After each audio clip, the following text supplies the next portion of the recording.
Good evening and welcome to the Thursday edition of Source 16 News at 10. Thanks for joining us. New this hour, the Boys and Girls Club of Hopkinsville Christian County honored the legacy of local coach Bud Hudson tonight during the 4th annual Dinner for a Difference. This year marks the 60th anniversary since the Bud Hudson Football League was created. A former player, Kevin Atwood, spoke about how Hudson changed his life. And Coach Hudson just meant a lot to me, and I played for Christian County, so I didn't play for him in high school, but I always thought a lot of him. And my dad sent me an email the other day about things about Bear Bryant, and I started thinking about how Coach Hudson had a lot in common with Bear Bryant. One of them was that they both praised players, and they got after them if they needed to be getting after, but Coach Bryant said, make your praise mean something. He said, I like sugar, but not a whole truckload of it. And Coach Hudson was a lot like that too. He'd love on you, but he'd also get after you. Meanwhile, Executive Director Roberto Serrano spoke about establishing a new teen center at Christian County Middle School. There's still going to be kids that need help in this community and in America. And for that reason, we would like to be able to not only expand to places like Pembroke, not only continue the strong service of the Bud Hudson Football League, but also have a teen program to serve more teams. He then presented a plaque and 2 football helmets signed by former players to Hudson's son and daughter who live out of state but attended tonight's dinner. The Hopkinsville Kiwanis Club also donated $2,000 to go towards the Football League and the Boys and Girls Club. Also new this hour, Pinneral Rural Electric officials hosted an open house and ribbon-cutting ceremony this afternoon to celebrate their new state-of-the-art energy-efficient operations building. This is about a 42,000 square foot facility that we have our operations out of. We've got some of our line personnel and operations manager housed in this area. We also have a large warehouse in the back that we have a lot of equipment in. We also have a hub for the Kentucky Association of Electric Cooperatives. They have several of their transformers and various items stored back there, so it's like a hub in this part of the state for them. So we get the benefit of having those things here on our property. This new facility will allow our employees to work a lot safer, a lot more efficient. There's a lot more room for them, and this has been a long time coming. President and CEO Weston Glover told the large crowd on hand that the completion of the new facility is an exciting event for Pinneral Electric. Pinneral Electric has been many years in need of having a warehouse to take care of our needs here in Hopkinsville and Christian County. Pinneral Electric has chosen this area for the headquarters for Pinneral Electric in our service region. We're here to stay. We're going to be serving you all and providing quality power of electricity for years to come. Welcome to Pinneral Electric's Operations Center. Pinneral Electric serves more than 48,000 members in parts of 9 counties, which include Butler, Caldwell, Christian, Logan, Lyon, Muhlenberg, Todd, Trigg, and Simpson counties. An AWOL soldier from Fort Campbell has been arrested near Fort Hood, Texas, with explosives and weapons in his vehicle. 21-year-old Private First Class Nazar Abdo was arrested by the Killeen Police Department, where he remains in custody, according to media reports. Abdo went AWOL from Fort Campbell on July 4th on the eve of his first deployment to Afghanistan after he applied for conscientious objector status, which was approved this spring. Fort Campbell officials previously told Source 16 that Abdo cannot be discharged from the Army because he's facing charges of possessing child pornography on his military computer.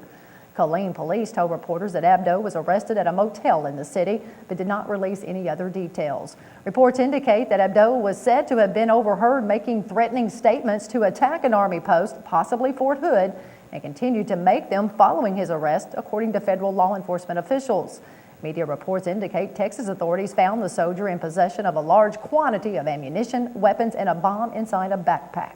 You may recall on November 5th of 2009, Major Nadal Hassan shot and killed 13 people at Fort Hood and wounded 30 others. He is currently standing trial, facing the death penalty. The Christian County School District announced today the names of individuals appointed to serve on the newly established Christian County High School Advisory School-Based Decision-Making Council. Kentucky Commissioner of Education Terry Holliday appointed the following people: Jefferson Alexander, John Edwards, David Joyner, Alicia Lancaster, and Clint Willis. Christian County School District Communications Director Heather Auburn says the appointments were made by Holliday to fill current vacancies on the newly formed advisory council as a result of the leadership assessment process.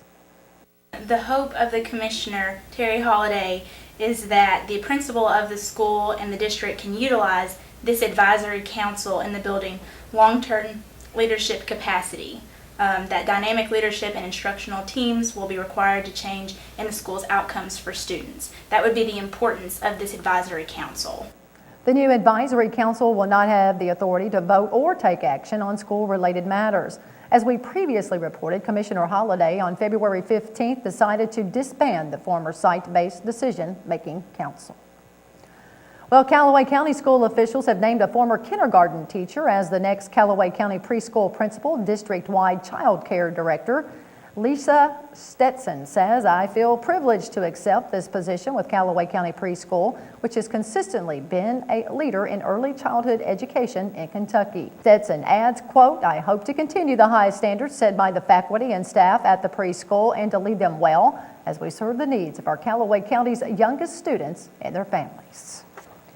In other news, 2 Callaway County residents were injured this morning in a head-on collision with a man police say was driving under the influence. State police say 34-year-old Bryony McDougal of Almo was traveling west on Almo Road in Callaway County around 1:15 this morning when at the intersection of Radio Road, his vehicle crossed into the other lane and crashed head-on into a vehicle driven by 43-year-old Rachel Stockwell of Almo. Stockwell was transported to Vanderbilt Medical Center for an ankle injury, and her 12-year-old passenger, Emily Stockwell, was transported to Murray-Callaway County Hospital for minor lacerations.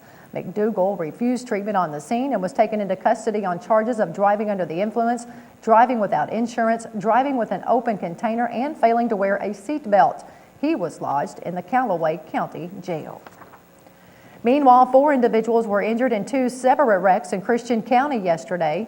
Around 6:30 last night, Hopkinsville police report 20-year-old Michael Schote of Hopkinsville was hit while riding his bicycle southbound on the sidewalks and shoulder of Fort Campbell Boulevard near Nelson Drive. Schote told police he saw a vehicle turn toward him out of a parking lot, and the next thing he remembered was flipping over the handlebars and landing on the ground.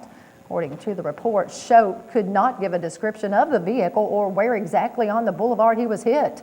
Schote was taken by private vehicle to Jenny Stewart Medical Center for treatment. Meanwhile, the Christian County Sheriff's Department reports 3 people were injured earlier in the day in a 2-vehicle wreck on Madisonville Road. The report shows that 49-year-old Jody Williams of Nortonville was on Madisonville Road when he went to pass another vehicle in front of him and hit another car turning left, driven by 47-year-old Ronnie Harris of Hopkinsville. After the collision, Williams' vehicle hit a guardrail, traveled down an embankment, and then crossed a small creek. Harris, Williams, and his passenger, 47-year-old Maudie Williams, also of Hopkinsville, were all transported by ambulance to Jenny Stewart Medical Center. As summer comes to a close, parents, teachers, and students are beginning to look forward to the first day of school. But even though one school will not be opening its doors on August 9th, does not mean people are not talking about it. Michelle Herron brings us a sneak peek of the new Christian County Middle School. Summer is winding down for teachers and students as they both are gearing up to go back to school. But this summer has been no vacation for new Christian County Middle School site manager Dan Damron, who's been working through the scorching heat to make sure the project is done on time. I met up with Damron for a sneak peek of the campus and found out not only will students benefit from its state-of-the-art technology, but also will the environment. It's all geothermal. We drilled 280 wells to get everything in here. Now the site, which you can see right here behind me, is still 4 months from being completed, but it has already been awarded Energy Star efficiency. One of those reasons is because of its geothermal heat pumps. It's right next to as high as you can get, so as far as the energy efficiency. In the winter, the pumps move the heat from the earth into the building and pull the heat from the building into the ground in the summer. And according to the Department of Energy, the school will consume 25 to 50% less electricity compared to traditional heating and cooling systems. You'll be hard pressed to go anywhere in the United States and be better than we have right here in town. Another way Dameron says the school will conserve energy is through its lights. Every classroom, the outside row of lights, as it gets brighter in the day, turns themselves off to save energy. And an energy management program will also ensure energy isn't wasted by leaving lights on in the building. So that every night, all the lights go off at the same time, only certain ones on. Override button if you need to be here, and then it'll turn itself off when you leave. Over 900 students will use the latest technology with 3 computer labs and a media center to complete projects and assignments. You know, what I used to think was science fiction is going to be in the classroom now. So I think it's a great thing. An example that Dameron says proves the Walt Disney quote to be true. If you can think it, you can do it. Now, crews still have 4 months until construction is complete. Students and teachers will move into the building when they come back from Christmas break.